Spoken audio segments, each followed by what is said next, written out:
I'm going to sit there and try to smack you to put you right in the right line. You're young and you're black. It only gets more difficult. All right, everyone. Today we're heading into Judge Effie's courtroom for a bond violation hearing. It's an intense situation. We've got a 19-year-old who was caught with some really dangerous drugs and missed his last court date. Now, he's facing serious consequences. The twist. His mom is right there in court, trying to talk to the judge, but the young guy is acting like he doesn't care at all. Judge Facer isn't backing down, though, and is determined to get through to him. Stick around for the best moments with the judge. Let's dive right in. I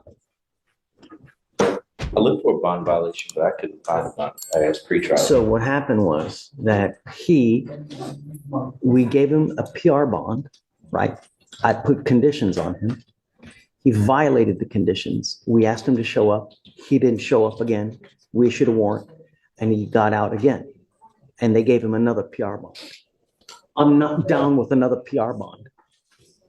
When you continue to fail at us and not do what you're supposed to do. There's hospital records that, or at least saying for that particular date or time period that he was hospitalized. I have pictures too. I don't know if that coincides with all the dates. We'll see.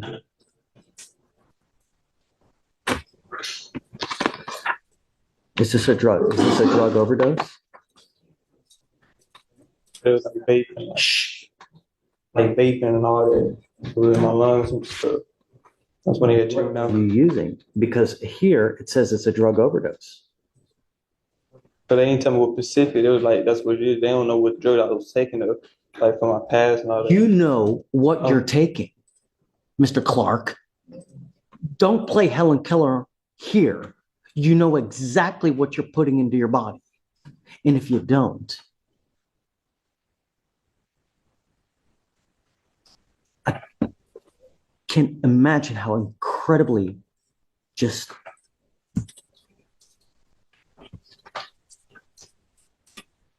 are you really going to put something into your body that could potentially kill you? Not knowing, really?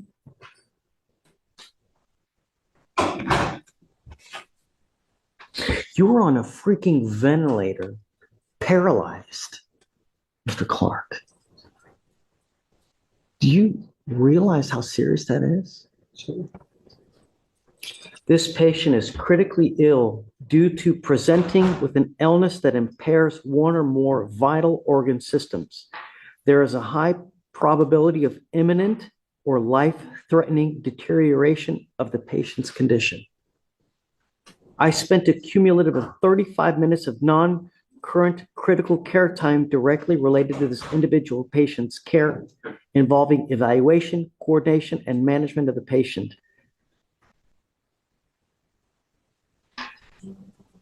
There was benzodiazepine, fentanyl, cannabis,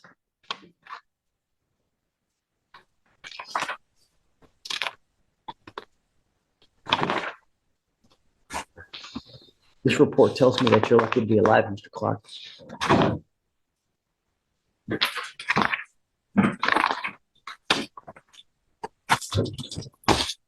I'm sending you for a drug and alcohol test right now, and I want you back with me tomorrow. You understand? Sure. I'm giving you a curfew. You are not allowed out past 9 p.m., and I'm going to put a monitor on your ankle as of now. If I find that you're out, if I find that you're using, I'm going to make your bond $100,000. Do you understand? Sure. You are not allowed to use any alcohol, any dope, and I'm going to test you 2 times a week to make sure that you're not using. And the first time you test positive for anything, and you come in here and try to tell me you got a marijuana car, you got a cocaine car, you got a fentanyl car, you got something, I don't give a rat's behind. I will keep you with me. And if that's the way I'm going to say to you. So, Mr. Clark got a PR bond but completely ignored the rules. He didn't show up to court, so a warrant was issued for his arrest. Somehow, he got another PR bond, but now Judge Facer is done. He's not giving him another chance because the kid clearly isn't taking anything seriously. The judge asks him what drugs he was on, and the kid answers that he has no idea what he's putting in his body. The judge is shocked and tells him he can't believe how careless he's being with his life. He points out that the kid could have died, especially after being on a ventilator and paralyzed. The judge reads a report showing that fentanyl and cannabis were involved, telling the kid he's lucky to even be alive. He gives him one last chance to take a drug test and meet him the next day. He also has to follow a curfew and wear an ankle monitor.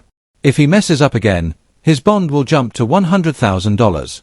Judge Facer is trying to help him, but it's really up to the kid whether he'll listen. Let's keep watching to see what happens next. Where's mom?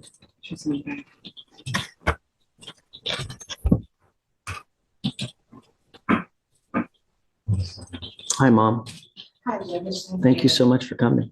Oh, yeah, just found out about everything, really. This is, you're lucky that Mr. Clark's still here with us for now. It's, Right. he had a team of doctors working on him. 10 days straight, in and out, countless times, every 15 minutes on a life support, like literally. So I totally understand. I just came in from outside and I just heard you say that you was gonna put an ankle monitor. Oh, I'm lighting him up. He is in school and he goes to school by my house, but he lives Okay. with his dad. However, it's on a different side of town near Conroe. So I was planning to keep him with me for the rest of this week, for at least 2 weeks. Okay, Then his school will put him back on the laptop for him to work from home. okay. So I don't know how that's. I will work with whatever you need to ensure that we can make it happen. But I don't want him going out. I don't want him hanging out with people. And the only thing he's allowed to do as of now is to either home or go to school. He gets to go nowhere else. Mr. Clark, I can't trust you to do anything. If you're willing to put anything into your body that's going to kill you the way that it did, I can't trust you to be by yourself. So you will not. You will either stay at home or you're with mom or you're in school. Do you understand? Sir. I have an ankle monitor and I'm telling you, I will make your bond, if I need to, $200,000 to keep you from killing yourself. I'm in shock of this. I'm full. It's just, and I really don't know if you appreciate, you have but one life, one that's gone. That's it. Man, you have any brothers or sisters? How many you got? Right. You know what kind of effect it would have on them or your mom if you killed yourself?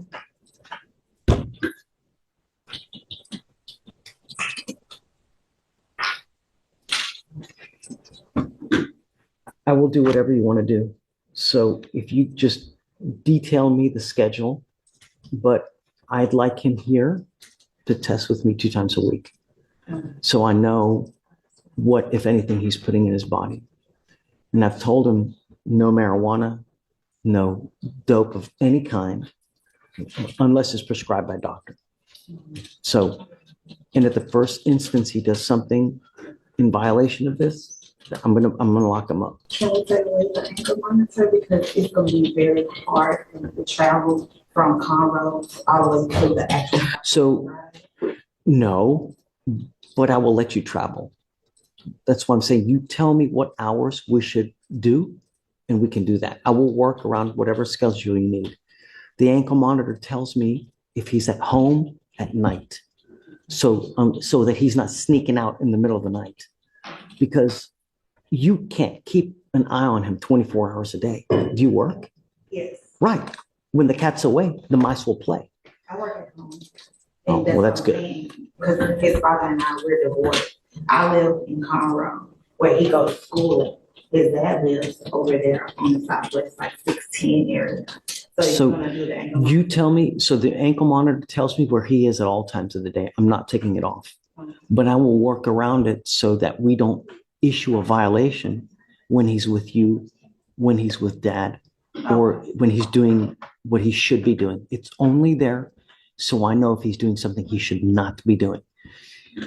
we all will get a detailed printout of what he can and can't do. So he will know where he's allowed to go, when he's allowed to go. So you just tell me when and the day, and we will tell. All right, so the judge turns to talk to the kid's mom and tells her that her son had a whole team of doctors working on him and is lucky to even be alive.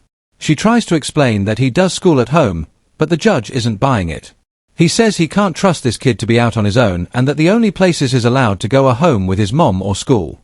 The judge even says he's willing to raise the bond to $200,000 if that's what it takes to keep the kid from harming himself. The judge is clearly shocked by how reckless the kid's been and stresses that you only get one life. He asks the kid to think about how much damage it would do to his siblings or mom if he keeps messing with drugs or ends up dead. To make sure the kid stays on track, the judge says he'll have to be drug tested twice a week, and if he doesn't follow through, he'll be locked up. Since his mom can't watch him 24/7 because of her job, the judge orders an ankle monitor to make sure he's not sneaking out alone.